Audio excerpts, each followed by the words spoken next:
afternoon. My name is Prosper.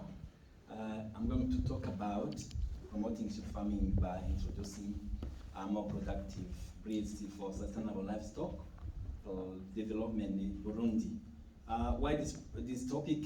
I came up with this topic during our online courses. We were asked to provide the different breeds that can be found in our countries.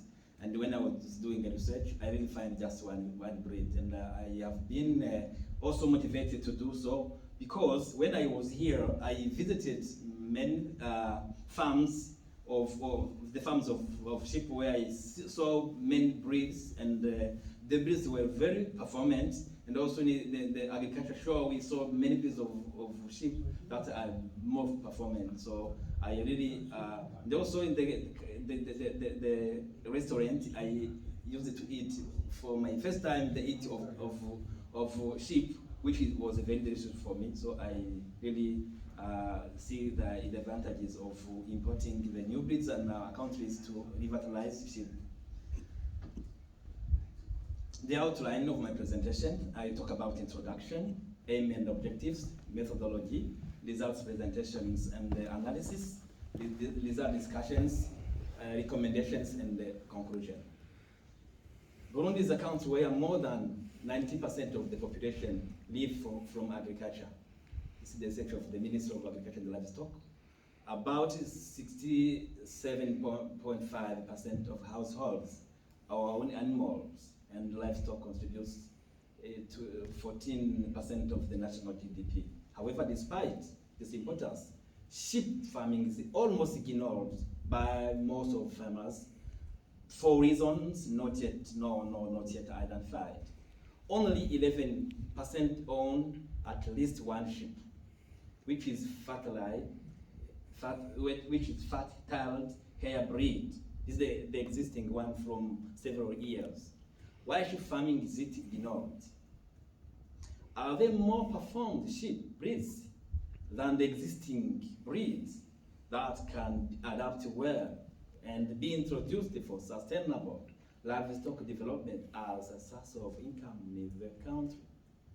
So the research is going to answer those questions. So you'll see that in my presentations, you see some questions, some points that answer those questions. The aim is to investigate why farmers have ignored sheep farming and advocate for the introduction of more productive sheep breeds to revitalize sheep farming in Burundi. The objectives are to highlight the performance of the improved breed compared to the local breed existing, and identify factors that may impede farmers from undertaking sheep farming, and the proposed recommendations for sustainable sheep production. We want to sustain the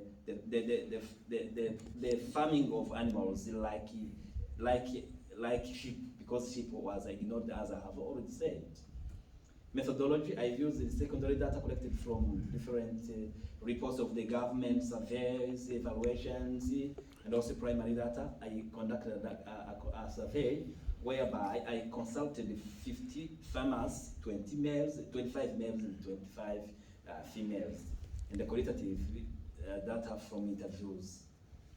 And then Microsoft Excel was used for data analysis. So this is the result about the comparison of three breeds' performance. We wanted to compare the breeds. This is, you see the existing breed, where the first one, and the two, those are the new breeds that can be imported. And I want to mention that for Dopa sheep, Dopa is already there in our country. The researches are ongoing. They are working on it from December. The result is showing that Dopa is adapting very well. I am proposing also to adopt to introduce the merino sheep, because also it can adapt very well. As you see that those are some features that can be taken into consideration, like birth weight, lambing rate, weaning weight, weight gain per day. So if you consider those features I highlighted, you can really see that there is the importance of introducing other new breeds in our countries to sustain the livestock development. This I talk about also the status, the situation of animal husbandry in my country. You can see there the goat is goat, poultry, and also cattle. Also, the population is higher than the population of sheep. You see, sheep we have just 5%, and for this graph, this is about the population of sheep. There is an increase from 2008 and 2012. There is an increase, but the increase is too low. Just 1% of increase in 4 years.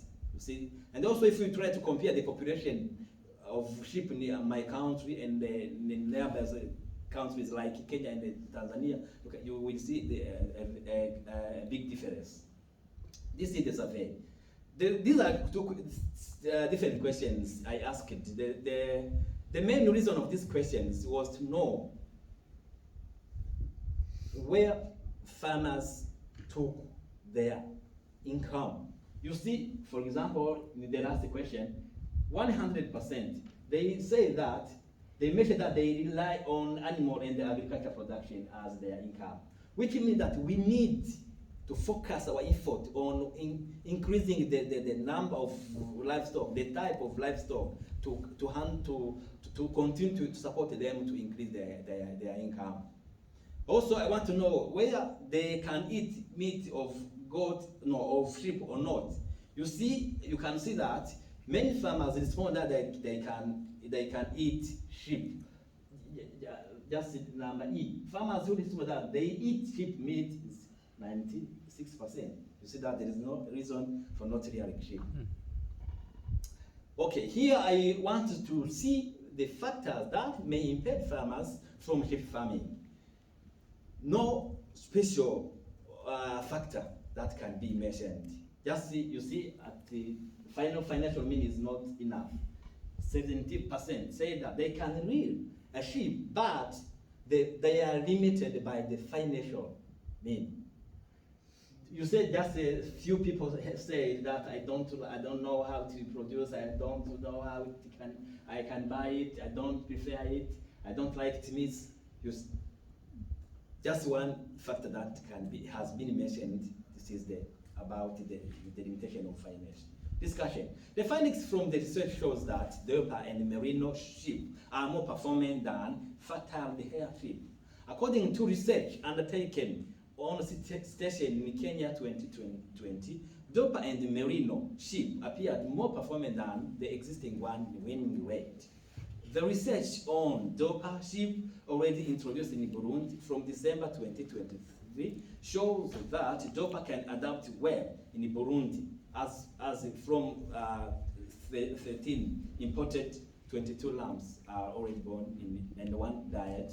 According to the interview did with the responsible of the program, no alarming disease have been observed.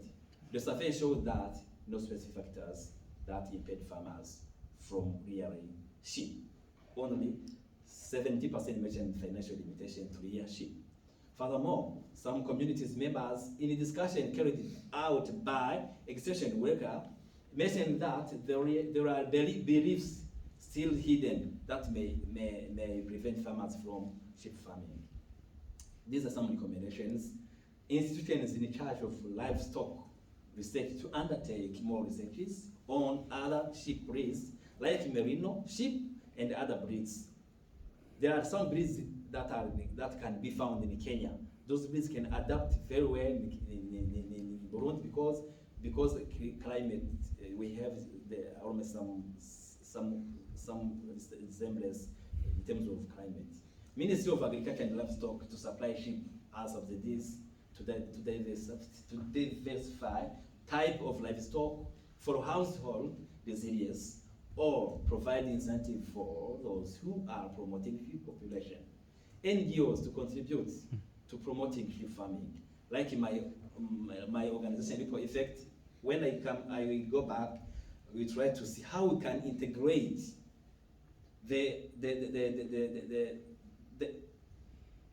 how can integrate sheep farming in our projects?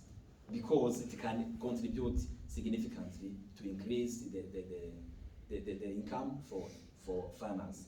Government to identify and address all issues that impede farmers from farming sheep. Government also to promote livestock value chains, sustainable development support by complying with global standards to be able to export meat and products. We want not only to eat meat, but also to export in the other countries. Farmers to invest much in the diversifying type of livestock by integrating sheep farming for sustainable livestock development and household resilience. In conclusion, in our research on sheep performance comparison, the findings show that Dopa and the merino sheep are more performing than fat-tailed hair sheep for different features considerably. About factor that may impede farmers from sheep farming, only financial limitation was found as a barrier. Most of farmers, 100%, is one that the source of their income is farming. So introduce more productive sheep breeds like Dopa and Merino to revitalize sheep farming for sustainable livestock development in Burundi can significantly contribute to improve household livestock. Thank you.